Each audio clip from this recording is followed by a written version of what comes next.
Hey guys, welcome back to the channel. So this week I'm going to be talking about an original Nintendo Entertainment System that I picked up at a flea market for $5. And I've picked it up for so cheap for a variety of reasons. One was that, as you can see, it's super yellow and it was kind of filthy when I got it. The other reason is that it doesn't work. And so I thought, all right, let me see what's wrong with this thing. Maybe I can fix it up quick. It turns out, though, that it was not a trivial kind of repair. This thing had definitely been submerged in water at some point, and so the entire top half of the board was pretty rusted out, and there were a lot of traces that had been destroyed or corroded away. Technically, this is something that can be fixed, but it's a pretty decent amount of work, and the way things are going right now, I just don't have the kind of time to do extensive trace repair. So I thought, all right, maybe I can use this for another DIY Nintendo project. So not too long after finding that Nintendo, I was contacted by somebody who goes by the name of Low Budget. So for those of you who don't know, Low Budget has a page on Tindy.com, and he's a really talented engineer that makes all sorts of amazing stuff, including the Parsec Supergun. But what we have here today is one of his creations, which is called the NESessity. So what the NESessity is a modern replacement for the original NES front loader motherboard. So this allows you to build an original NES with completely new parts, with the exception of two parts that you can source. And so there's the CPU and the PPU. And these are the two chips that I pulled from that wrecked Nintendo motherboard. So aside from these two chips, we're going to make a Nintendo using completely all new parts. Now, this sounds very similar to the OpenTendo project that I did a few weeks ago, but what makes this different is that it has a whole bunch of extra features that a standard front loader doesn't have, and that's something that we're going to discuss in more detail after I build this thing. So let's get started and open up all the packaging and see what we can do to build a new Nintendo from scratch.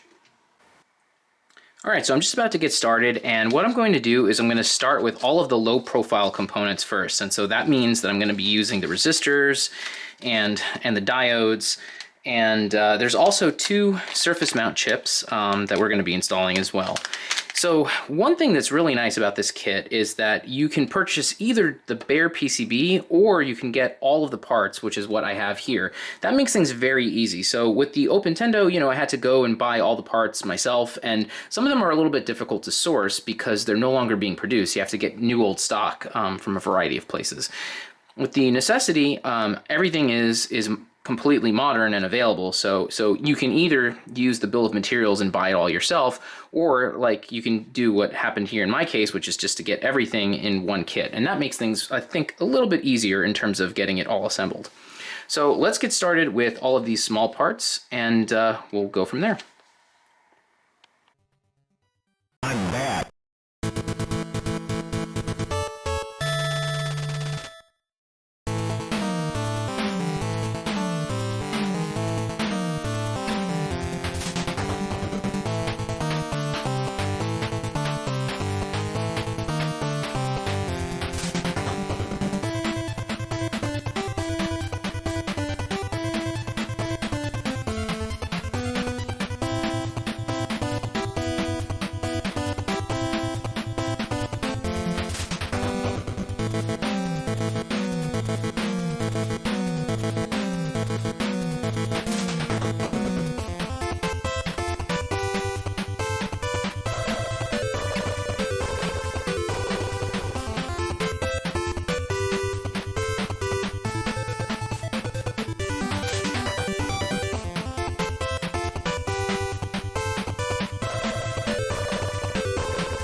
Alright, so all of the low profile components have now been added to the board, and the only thing I wanted to do is just briefly mention that a few of these have a specific orientation.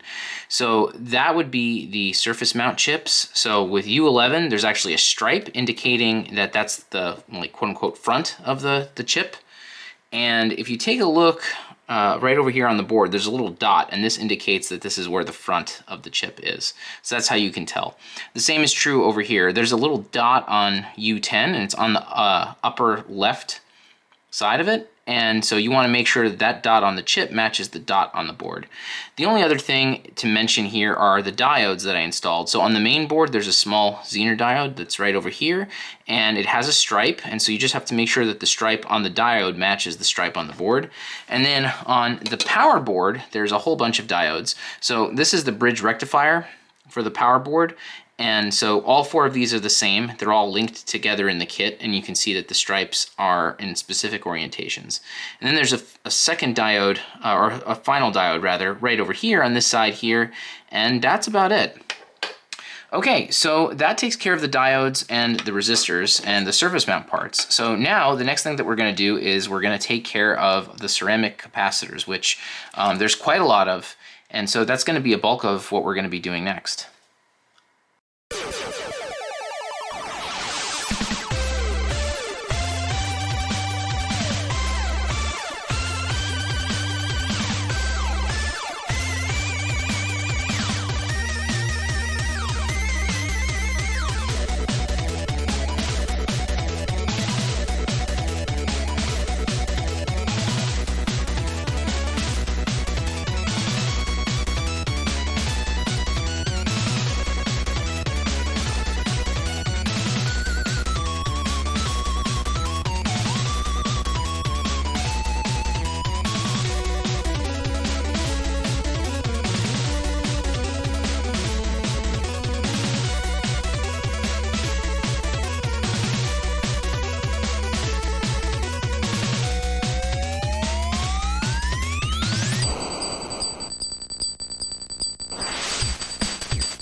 All right, so now I'd say we're about halfway through the process, and all of the really small components are on the board successfully.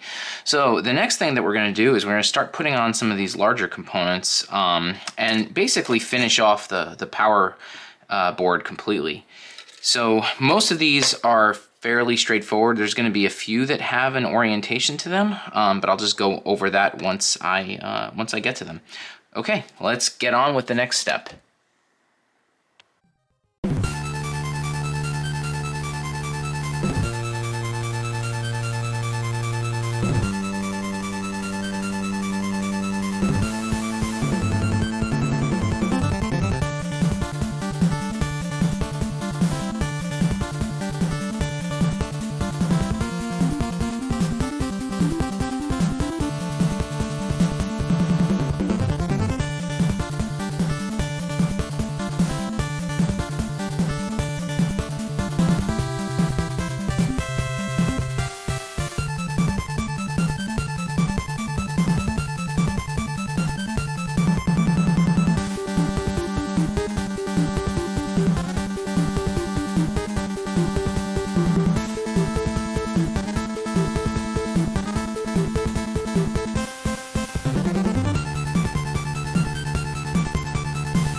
Okay, so we're getting to the home stretch, and so I just wanted to cover some of the components that I just installed. So some of these do have an orientation. Obviously, one of those would be the electrolytic capacitors. They all have a positive and negative side, and that's very clearly marked on the board, so that makes your life rather easy. Another component that has a specific orientation are these resistor networks. So they have a dot indicating that the dot has to go on the left-hand side, as you can see over here, and that's actually marked on the board. There's like a little notch on the silk screen of the board, and if you look at the resistor networks, the dot is here on the left-hand side, and that tells you exactly how to set that up. One thing that I screwed up on is this little 15-pin connector here. There are supports that go on the left and right side, and when I first soldered this in, I actually forgot those. So I actually had to desolder this, pop those in, and then put it back in. So if you're doing this, just don't forget those supports. That's really important. Aside from that, there's just one other thing too. There's 2 transistors. The bill of materials tells you which one goes in which position, and then you'll notice that the transistors have like a flat side and a rounded side, and that also matches the silk screen on the board. So there's a flat side here, so the flat side goes on the right, and here the flat side goes on the left. So that's about it. And so at this point, the only thing we have left to install are the chips. So I'm gonna go ahead and do that now. And then of course, we still have to finish off this power board, so I'm gonna take care of that as well.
All right, so there's one more little adjustment that I need to make, and this is the original power and reset PCB. So this just has the LED, the power, and the reset. So in order to get the light to work properly, the instructions indicate that you actually have to desolder the LED and you have to flip it around. And so I don't know if this is coming up on camera, but you can see that one side has like a little notch to it. So normally that notch is here on the right-hand side. So I already took it out and I flipped it so that the notch is on the left-hand side. And now we're just going to solder this into place. And we should be all set.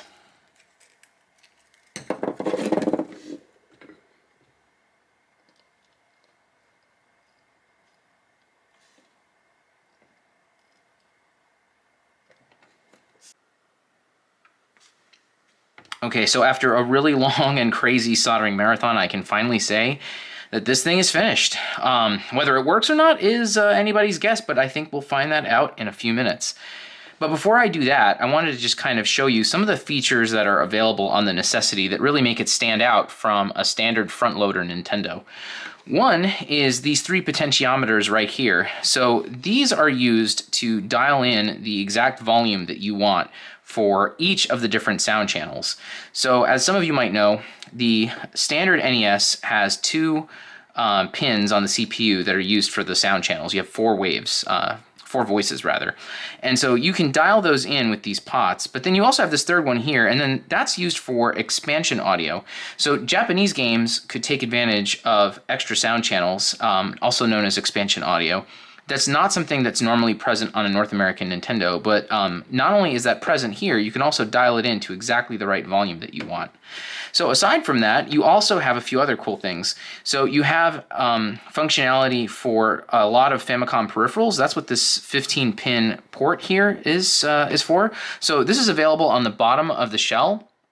And so you can plug in Famicom peripherals and they will work with this front loader. And that's not something you can do with a standard front loader, or at least not easily. There's also a microphone, so even Famicom microphone support is available here. So if you ever wanted to play the Japanese version of Legend of Zelda on a front loader and, you know, shout at the at the system and get some kind of result, you can do that with this NESessity board. So I think that's really neat. What else can I mention? It's definitely very much built for adding in other types of mods. So there is the very well-known NES RGB mod, which I definitely plan to install in this, but I'm going to do that as part of a separate video. So they do provide a daughter board specifically for that purpose, and it makes it very easy to install. You can also install this with the high-def NES, but it's very important for everyone to know that has been sold out for a very long time. It's probably never going to come back in stock. So I'm not even going to really waste my time thinking about it. I'm planning on adding RGB to this. And yeah, one other really cool thing, and this is something I really wanted for the Open Nintendo but didn't have, is that the power supply is also you know, completely new and modern. So you can see it has this absolutely massive heatsink for the 7805 voltage regulator. I had to kind of be creative. I didn't have the right kind of screw and nut to lock it into place, but I did have this standoff and this screw, which was compatible, so I used that. And so you can see that the sound, instead of being mono, it's split into stereo sound with the left and right channels over here. And then your composite video is out over here. This is an unused switch, but potentially you could use this, I believe, for changing palettes. And the power jack is here. This is like your standard Nintendo power supply will work, but you could also use a DC power supply as well. Okay, so that's a review of the entire board. I think it has some really cool and unique features to offer. So let's go ahead and plug this thing in and see if it works. Okay, so the moment of truth has arrived and we're ready to finally test this thing out. So what I've done over here just to finish this thing off is I installed a blinking light win. And this is a modern replacement for the old 72-pin connector and tray that used to be in a normal Nintendo.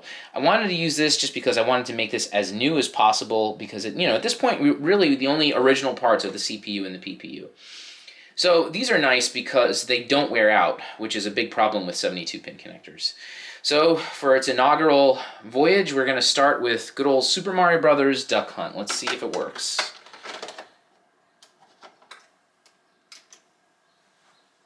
Oh, man. Beautiful. Okay. Ooh, it's loud.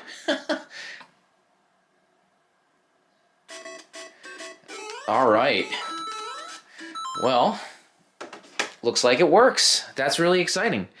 All right, so I'm going to go ahead and just kind of put it through its paces a little bit, and I'll be back in a second to go over some of the really cool features that the NESessity has. Okay, so right now I am using my EverDrive N8 Pro, and I'm using it to play a Japanese game called Gimmick, which is probably one of the greatest NES games of all time. But aside from that, as you can hear, the music is so good. And the reason why it's so good is that it uses the 4 channels that the CPU has, but it also adds an extra 2 channels of audio. And so that's what we're hearing.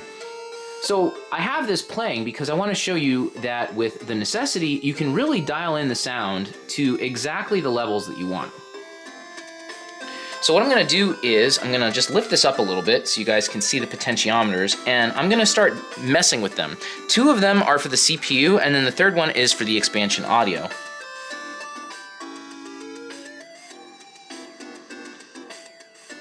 So you can hear now there's some voices that are just gone. I made them quiet.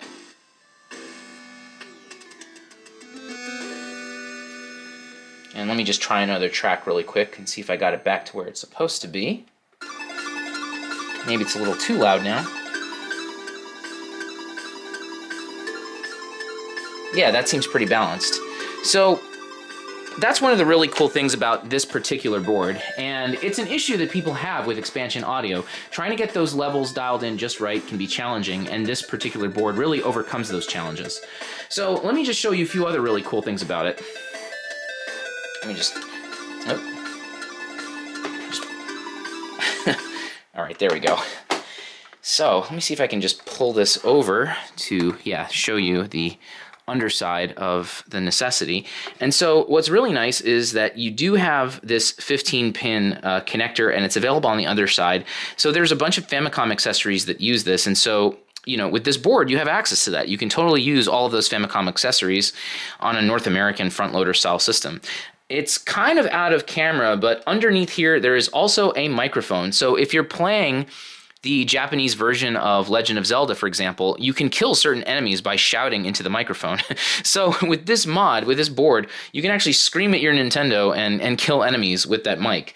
And there's also a little potentiometer over here to adjust the sensitivity of that microphone. So again, like, these little features make this board really nice. And in addition to that, the fact that you can just buy it in a very easy kit form and you don't have to go sourcing parts, I really like that as well. And it's a completely new board. So as you recall, when I did the Open Tendo, I still had to use the original RF modulator. I think I've developed a solution so I don't have to do that anymore, and I'll be making a video about that in the future. But at least with the NESessity, right out of the box, you can have a completely all-new Nintendo and build it completely from bottom to top. All right, guys, so that's it for this video. If you like this kind of content, I have videos out every week, and it would be great if you could, either like the video or considering subscribing to the channel. If you guys have consoles that need to be repaired or modified, you can also reach me directly at oneuprestorations.com, and I can probably help you out. All right, guys, so thanks again for your support and for watching, and I will see you next time.